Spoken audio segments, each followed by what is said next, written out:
Good morning, one and all. This would be just an extension of Dr. Kunal's talk in some aspects. 70-year-old female, pain, restriction of movement of right shoulder since 4 years. RA patient on bisphosphonates teriparatide for 1.5 years. Seemed to be like a straightforward case. Came to us. No rocket science. Get an MRI. Typical of a RA patient. Atrophied cuff. No second thoughts. Reverse shoulder. Posted. Planned. And executed. Everything comes with the baggage. Sometimes even our surgical outcomes come with certain amount of baggages. Now, overall complication rates of reverse shoulder that we are seeing, many of them is by data 12.2%. Some literatures do report it up to 19 to 68%. So it could be local problems which are minor, local complications 10.8%, systemic complications 0.2%. So local complications form a major chunk. This could be of various types, dislocation being the most common, infection, acromion fracture, humerus fracture, nerve palsies, humeral head post-op fractures, glenoid loosening, humeral loosening, hematoma, and the least one is the intraoperative glenoid fracture. That accounts to about 0.37% of our surgical complications in reverse shoulder arthroplasty. Among them, the fractures in whole, the humerus and the glenoid, it accounts to about 1.3% in primary and 1% in revision. So per se, glenoid fractures are rare and seldom we encounter that, and when we encounter it, it is a nightmare, trust me. How many of us have had an intraoperative glenoid fracture? Can I have a raise of hand, please? Okay, I have company. So this was this was a central split and an unstable fracture. Osteoporotic bone, 70-year-old petite lady, and there I go.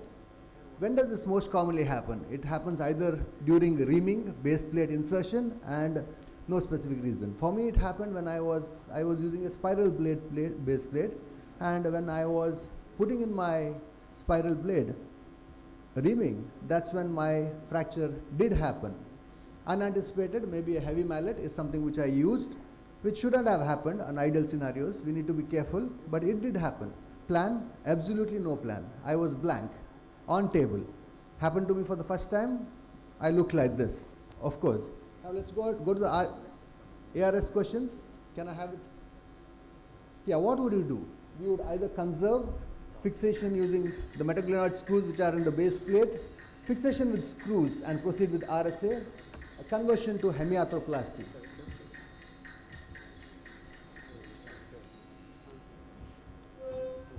Fixation with screws and proceed with RSA. That's exactly what I thought. Okay, I've done a lot of letages. Come on, let me do yet another one and proceed with my surgery. But trust me, unstable fractures where you are unable to put your spikes across, when you are nervous, your assistants are nervous, it's not an easy ball game to put your screws anterior to posterior. Of course, let's just look into this. Small fragments I would conserve, which doesn't come into my way of my glenoid. I would just ignore that. Bigger fragments, we have an option of fixing it with the metaglenoid fracture screws, which of course in stable fractures, fixation with screws and proceed is what my plan was. Unstable fractures, of course, conversion to hemiarthroplasty. This is one of my previous cases where I went inside, saw that the glenoid was not good enough to do a RSA. I just put in this cuff arthropathy humeral head and converted it into hemiarthroplasty. It did work well, but not in this case because I didn't have this inventories on table. I went ahead and decided to fix. Anterior posterior fixation was quite not possible because these unstable fractures, you need to put that anterior lever.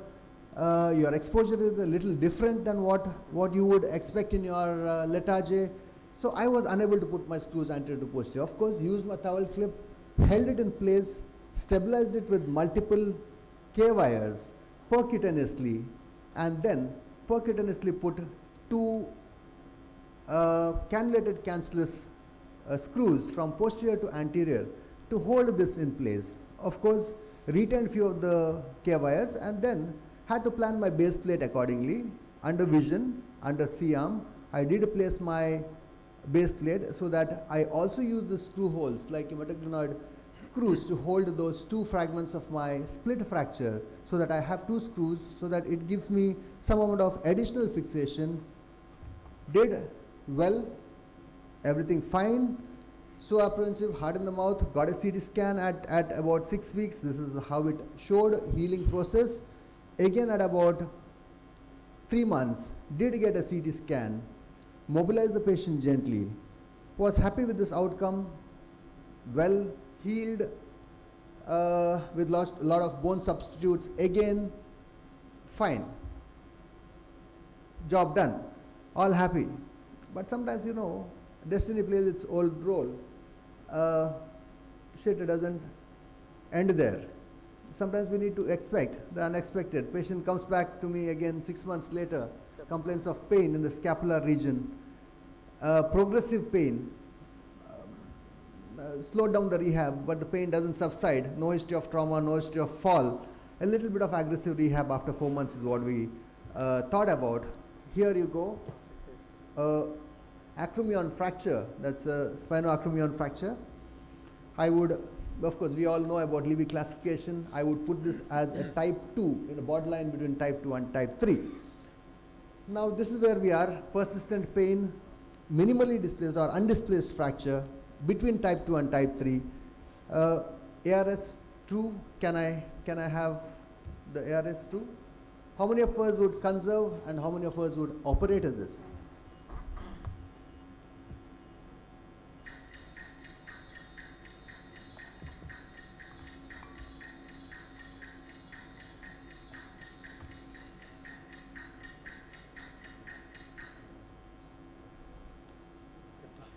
Half an hour. 55% would operate this. I didn't have the heart to do that. Of course. If it was a purely a type 3, I would still probably, of course, we all know that acromions can cause non-unions and things like that. Put on abduction brace, slow down the rehab, and of course, I'll show you the post-operative. The various causes for this: osteoporosis, pre-operative insufficient fractures, excess deltoid tension. We all know 10 mm of lengthening does cause about 17.2% increased acromial stress, superior metaglenoid screws, that what Dr. Kunal was talking about. Screw length, keep it shorter than 30 mm. It should just not reach that cortex near the spine. I conserved it, of course. 3 months later, this was the picture, healed.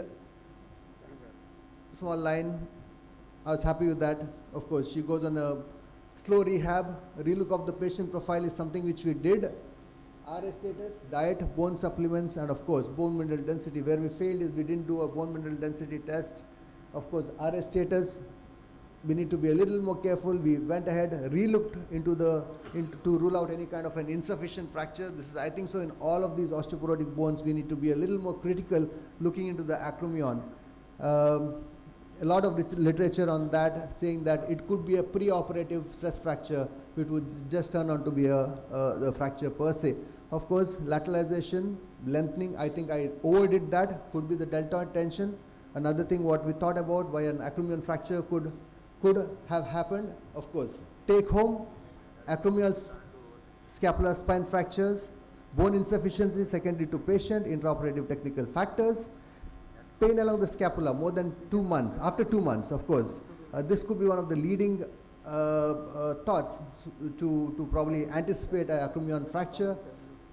Axillary view is more helpful than an AP view to localize the fracture and to probably grade it. X-ray is only 72% accurate. Whenever in doubt, get a CT scan. What is suggested is a SPECT CT for early diagnosis. If you anticipate one, learning from me, glenoid is like an angry wife. Treat it gently, treat it like your girlfriend, and never a heavy mallet. Thank you all.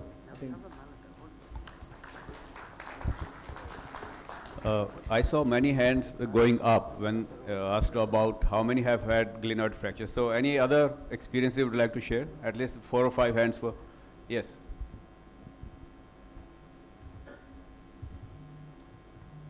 I had a case of an enchondroma in the proximal humerus. So we got the biopsy done pre-op. We made sure there's no sarcomatous changes. We went inside. Everything seemed to be as routine, except my assistant on the head end, who was an over-enthusiastic assistant, always trying to look onto the glenoid. So these assistants, they will try to lever the posterior spike more than what you think, and that led to a glenoid fracture. So on table I used the humeral head, I grafted it, I used the screw fixation, and then went ahead as routine. So that's another thing I learned, that you need to always be sure that your assistant there is constantly guided. Do not lever, because they try to look there and they can't see much. So that's one. Yeah, thanks. And what I was think the approach? glenoid rim fractures, all of us do have quite frequent, not quite frequently, all of us would have had because of lever trying to retract. Yes, sir. What was the approach that we were using? Anterolateral or deltopectoral? Deltopectoral, yeah. I use the standard deltopectoral approach. Nothing short. Yes. It's just a small addition. I just had a small anterior fracture, but it was less than 50%, Yes. 50% of the glenoid surface where the base plates were sitting in. So then I was going back to the rule of 50%. So the three rules of 50% is 50% of bone coverage, 50% of post in the glenoid, and 50% of the screws, locking screws in the glenoid. So every time when I go back to these principles, then I'm okay. But if you have more than 50% bone loss, then you need to do something. Yeah. So you would put the base plate directly without putting your No. screw? In this case, I would have done it two stages, but then I prepared the humerus for the reverse, and you can make a provisional ball. Put in. I did once a femoral head into the glenoid, and as a hemi reverse.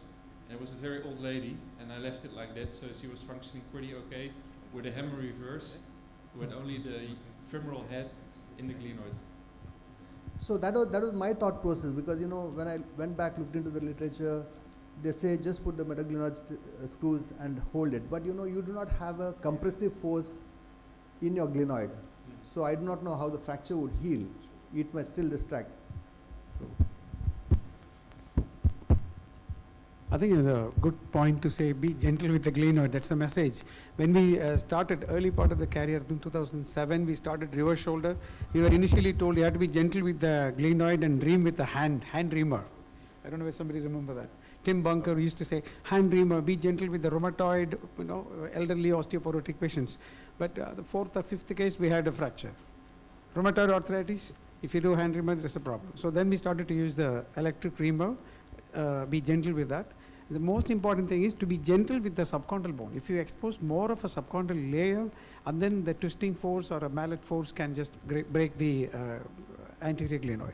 In that particular case, we remove that broken fragment and use the humeral head graft. Because if sometime when you refix the glenoid fracture, it is not a good bone quality again. So you can take the good bone quality from the humeral head, size it, fix it, and always I agree you have to have a anteroposterior compression screws. Yeah. Then I usually use a 2.4 or 2.5 millimeter screws, simple screws or a headless screws even, and then you fix the base plate with additional screw purchase in the front and the back fragments. So one question from my side: if somewhere to fix this spine or an acromion fracture, what would be a fixation method? A tension band wire or a plate, sir? Ashish, sir?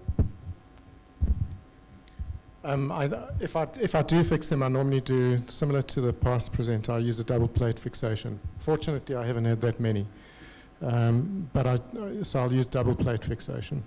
But Double that plate. type 2, I normally leave them. I do exactly what you did. It's normally the type 3s that I end up fixing, and even those ones don't unite. So I don't know what to do. They need not unite. So do be careful in which patient you select, and look at underlying disease as well. So the rheumatoids, those who are on osteoporosis medication, the hypothyroid ones, the ones that are really sick, malignancy patients, you have to be very careful because the biology is just not there. Yeah. I had a patient of 74 lady. I had operated her for a reverse shoulder. The post-op X-ray looks good, but before the starting of mobilization at the end of 1 month, I again do a X-ray and it shows there is an inferior glenoid fracture. So I do a CT scan and it looks base plate looks good. So I kept her conservative and it's 3 months post-op. She is doing good, but I don't know how to proceed in such cases and whether she will remain asymptomatic or it will lose further. I don't know. So yeah, post-operative fractures. I mean, how many first have detected it post-operative? I have not Had anyone? I detected after the 1 month. The post-op X-ray, so again I checked the post-op X-ray. It looks crystal clear, glenoid, no fracture in the post-op day 1 X-ray. But at the end of 1 month, before the starting mobilization, she came with the fracture of inferior glenoid. So again- it is well known that very often what you create on the table is not visible on immediate post-op X-rays. Okay. And it shows up after 1 month, everywhere, in hip, knee, wherever. So that's not something uncommon. As far as how to treat is concerned, conservative. Just hold on. What else can you do? Okay. Yes. So I want to bring in an important discussion here. At one end, we want good osseous integration, as Dr. Babulkar was mentioning. At another end, we want to avoid stress risers, which we can predict and which we cannot predict. Bringing in Dr. Ram's discussion about reaming, for example. In order to get good osseous integration, we need to ream. Hand reaming versus power reaming. If you do power reaming, you're creating invisible stress risers. So at the end of the day, what we generally follow is that we look for that inferior smiley face. We make sure that the cartilage is gone. I generally tend to avoid aggressive reaming with power. I use a nice curette to remove out the entire cartilage. My thought process, I want people to add in so that we get good take-home messages. My thought process is that your central vault gives you excellent osseous integration. Your inferior reaming adds to another level of protection. And your screws, in addition, with the 3-pillar concept, you're getting good hold there. In the hope of trying to get osseous integration on the entire base plate by being aggressive with the reaming, probably we are creating stress risers. This is what I want to discuss. So same discussion I was having with somebody, and they say that, okay, fine, 60% surface contact in an uncemented hip cup. So here only with the smiley, we are only relying on that 30% to 40% of contact. Is that sufficient? According to me, it is. I even watched the stalwarts like Pascal Bolo. They are not using very aggressive reaming because of the same reasons which you are discussing. I think we are creating significant stress risers which are more harmful than complete osseous Well, integration. I really don't know, Nagaraj, whether this, because I've been consistently using 2 millimeter to 3 millimeter inferior reaming to get my inclination right. I've never had this problem in more than 150 cases. I've been doing it for time immemorial. 1. 2, 3 millimeter of reaming is absolutely all right. It's been proven. If you do it in a retroverted glenoid, if you could get away from 15 degrees retroversion by just an eccentric reaming, why not inferior? 3, the stress risers will depend more on your distalization and lateralization rather than your reaming, as far as acromial stress fractures are concerned.